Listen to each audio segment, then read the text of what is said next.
see how pretty this is? Sometimes it's surreal that I live within, I don't know, 30 minutes by train from here.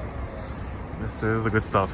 So despite living in Japan, I was, thinking to myself, I don't really like vlog or anything.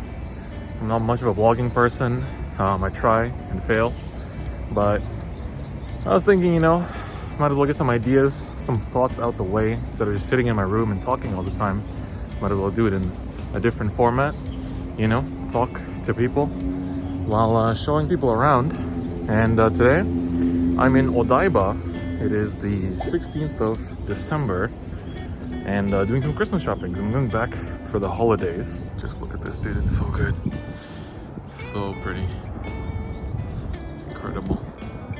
I don't know, I can never get tired of this.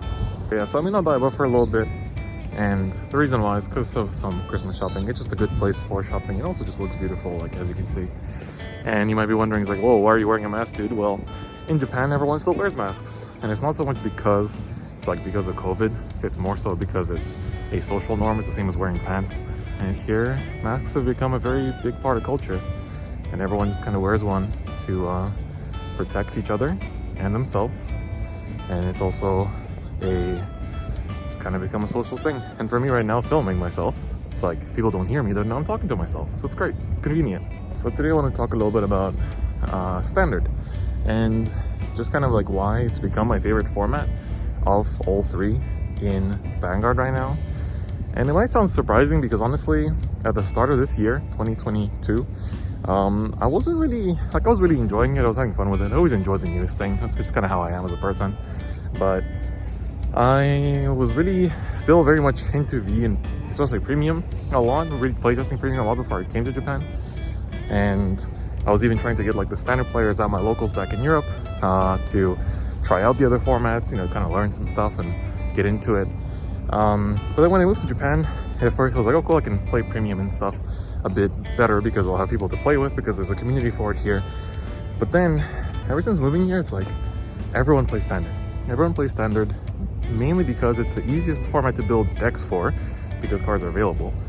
And because everyone plays it, that's just kind of what everyone does. Like you just go with the flow, right? So because the flow is to play standard, everyone kind of follows it. And that's just kind of how things are here. Like it's not just for Vanguard, this is for social norms in general, right? This is also going with the flow. And because of that, I guess you kind of just get to appreciate it. You really get to like what is good about standard that you otherwise don't see in the West. I feel like it's done for me to just show my face all the time, so look at this view. But yeah, it's like by playing standard here, you're kind of also just appreciating the intricacies of the format that you otherwise wouldn't be able to feel when you're in an environment that doesn't appreciate the format as much. So it's like optimizing in standard, the competitive viability of cards in standard, what's actually good, how people optimize, how people who really dedicate all their time into testing the format, how they excel. And by seeing that and appreciating it, I grew to really love the format. And honestly, nowadays, I don't really play the other two at all. V especially, I haven't played a single tournament for V the entire time I've been here. Premium I actually do try to find some time for. Now that the WGP season is over, I actually am trying to play a bit more Premium. But the whole time the WGP season was on, from August to December, it's like there's no reason to touch the other formats because, it's basically a waste of time because there's only tournaments for standard, WGP is only for standard.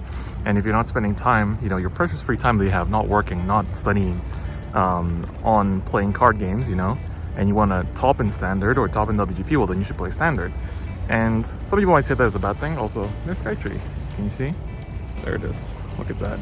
Skytree's there, and then Tokyo Tower is there. Very cool. So, and I guess just dedicating to standard in such a competitive manner has really helped me appreciate the format. And yes, it is more simple than Premium. I guess that's kind of always the comparison, but honestly, sometimes that's all you really need. And the kind of bite-sized fun that you get from standard, I think that's not even putting it right. Standard has a lot of complexity and fun about it that you don't find in other formats that you really appreciate because that's just what the format is. So I think with that in mind, it's it depends what you want from the game, right? It's are you trying to get the most convoluted or most complex amount of interactions done, then you probably will enjoy Premium more. But if you're trying to maybe use what the company's offering you the most right now, because obviously, Bouchard is most invented in presenting you standard right now because that's the main format. and they're not as interested in showing you what, you know, premium or VR. God damn, look at this view. So crazy. I don't know, I just can't get enough of this. Like, I come here at least once a month, sometimes more frequently, and like I never get enough of it. It's such a beautiful place. It's also crazy that like right now I am here and you can walk up all the way past like the little Statue of Liberty and go all the way by the beach, all the way until the Rainbow Bridge. You can actually go and walk there, and the Rainbow Bridge is this big ass bridge is literally the thing you can walk up to and just like walk around. So I guess like that entire area you see there with sand, that's the beach area. It's not really for swimming, but you know, as they call it, recreation area. And then this is the Fuji building that I'm sure you Digimon fans are very appreciative of, because this is you know, where it all takes place at. So it's a great place, honestly. I cannot recommend it enough. And this is just one little portion of it. I haven't even gotten to the other side of this. But anyway, I feel like this is like half a freaking tourist POV. I go here every single month for like over a year now, but half it is me actually ranting and talking. But getting back to the point, like why Standard is my favorite, I think I just kind of grew to appreciate like people taking the format very seriously here, and like the average player being very good made me appreciate it's like, oh, you know, the slightest mistake, like I feel like there's a conception of like, oh, the slightest mistake in premium means the game is over. But in the other formats, you can like kind of mess up along the way and you're fine. But it's the same in Standard. And if anything, the like mistakes are much more harder to spot, because like in premium or V, it's like one very obvious misplay. It's like, okay, everything's over. Like you fucked up. That's it. You're going to lose. But in Standard, it's like a small like inability to min-max sometimes, or like prioritize a certain chain of effects will be what does it for you. And it's not really obvious, especially for new players. It's like, how are they supposed to know that? So that's like something that I really grew to appreciate. And just in general, like the diversity of decks, and like seeing people that, you know, obviously there's a lot of people that play very competitively and they play like the best decks, but there's also a good amount of people who just like playing their favorite thing and then really min-maxing with it. And like that's also really, really cool to see as well. Obviously, it's not just for Standard. Every format has that. Here's the beach area. So we're finally reached this part. It's very nice.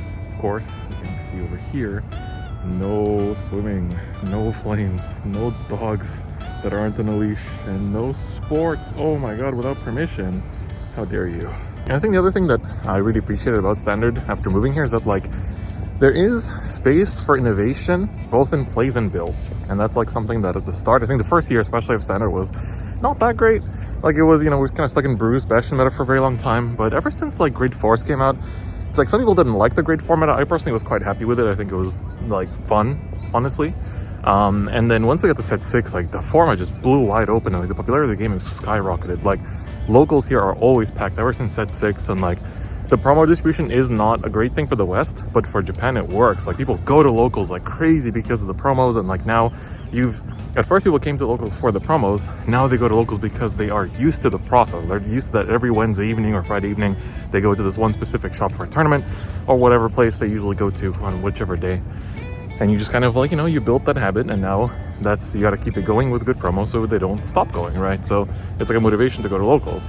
And from that, you know, you get to see people play in very different ways that you've never seen in the West, because people dedicate to the format so much. So it's like you see types of plays that you normally wouldn't have seen otherwise. What them birds doing, bro? What y'all doing over there? Man, I have not seen the beach in a hot minute. Like, gotta be real. I don't think I went to a beach during the summer for a little bit, but I didn't really chill much. Or just like hung out, but it was already cold at the time. But here it's like, somehow it's nice. It's December. I'm still in like a hoodie. Not even a hoodie, like a sweater. And it's nice to just like walk around the beach somehow. It's very surreal almost. So anyway, to give you an example of like the complexity I was talking about, like I was playing Prison a lot during the first few months that I was here, and seeing how people outplay Prison was actually quite refreshing for me. It's like, nobody really outplayed my like Prison when I was back in Europe, but now seeing people like overcall their stuff, or like the mirror match especially, like some people just ride skipping because the mirror match comes down to like decking each other out. So it's like one time like one other Prison main just like didn't ride his grade 3 because it's like, well, I need to drive check less because we're going to be just playing the long game. So then it's like, do you aggro? Do you push? Do you also ride skip? Like so much stuff to think about.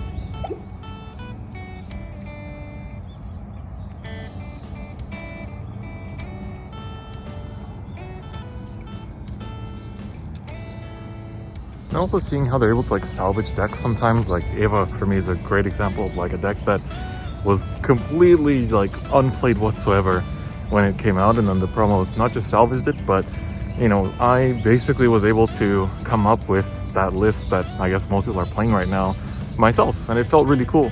You know, just from feedback with other people trying out the deck. And like now in the current meta, for example, you have like, I should really put you in this perspective. You have like, you know, Chronojet, for example, that's like a deck that obviously is the best deck in the format, but then you have Chronojet variants that are like, you know, the cookie cutter good builds, and then you have jet builds that are made to beat the mirror, stuff like that.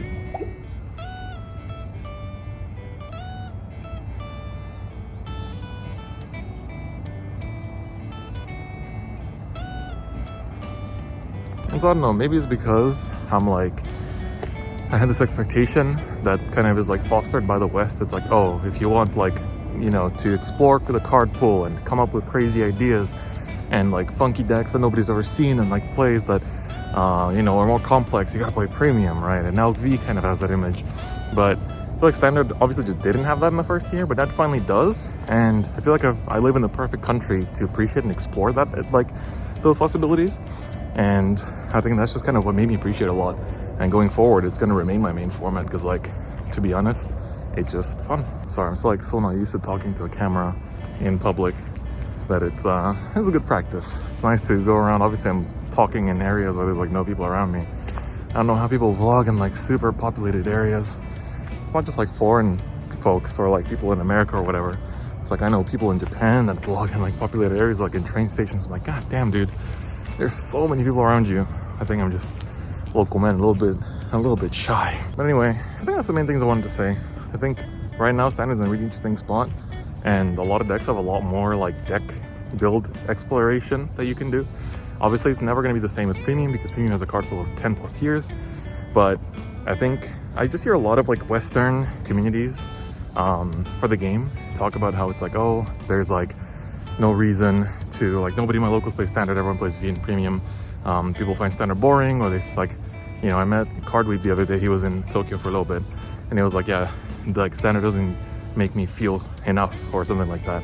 And it's like, I don't know, to me it does. And I feel like there's so much to it, and you just have to be in an environment that makes you feel that. Like, you are a byproduct of your environment, and if your environment loves Premium, then you will love Premium. If your environment loves Standard, then you'll love Standard. That's like how it is for me. And I think that's a very important thing to keep in mind. But I think one of my last points is, like, if you have a community that appreciates Standard, try to make the most out of it, right? Research the format, try to see what like the most complex forms of play are. Try to just elevate your level as much as you can to appreciate as much as you can. Otherwise, if you have a chance to visit Japan, then by all means, like, this is the best place to explore and find out what's cool about the format. And like, you know, just living here for a bit or just visiting here for holidays, to be honest, and joining a couple locals, you'll kind of see how different it is and how much more advanced it is. And sometimes, I don't know, like seeing people's tier lists on Twitter, sometimes for English format, I'm just like, you know, you can kind of feel the difference, I guess, in terms of playtesting level and just understanding of the format. So honestly, if you get the chance, just experience it here because it's very different. And you will feel elevated. You'll feel like you've learned a lot, and you'll go back feeling much better. Like, I felt the same thing in G format too. Like, the main format that is played in Japan, I think the best players here are really much, like, it's not just the best players that are really high level, but the average player is much better than the average player in the West. I felt that during G when I lived here, and I feel that now during the D era when I'm living here. Like, people here really dedicate to mastering the thing that they focus on, and it's contagious. You want to do it too. And so, yeah, you're a byproduct of your surroundings. You know, if your local area loves V or loves Premium, there's nothing wrong with that, and it's good. Embrace it. But for me personally, I've grown to love the D era, and that's just how it is. Sorry, climbing the stairs while talking is hard. But anyway, that's all I really want to talk about. So for the rest of this video, I'll just show you around Odaiba and some cool spots while I do some shopping and try to get my grandma a nice scarf for Christmas. All right. Unicorn is actually only one of 3, I think, Gundams in Japan, or like real life Gundams. There's one in Yokohama and one in, I think, Fukuoka. So it's very cool. But I've grown attached to Unicorn over the years I've just been standing here.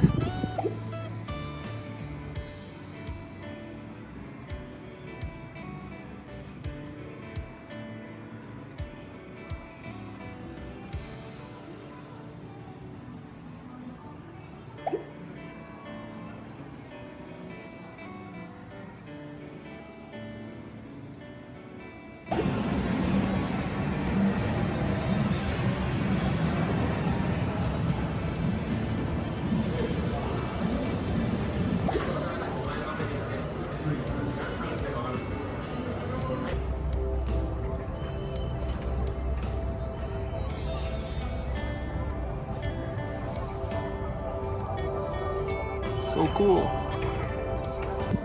In previous years, they would put an ice rink right here next to it, but looks like it's not here this time. Well, they put up something for Ariel. Cool.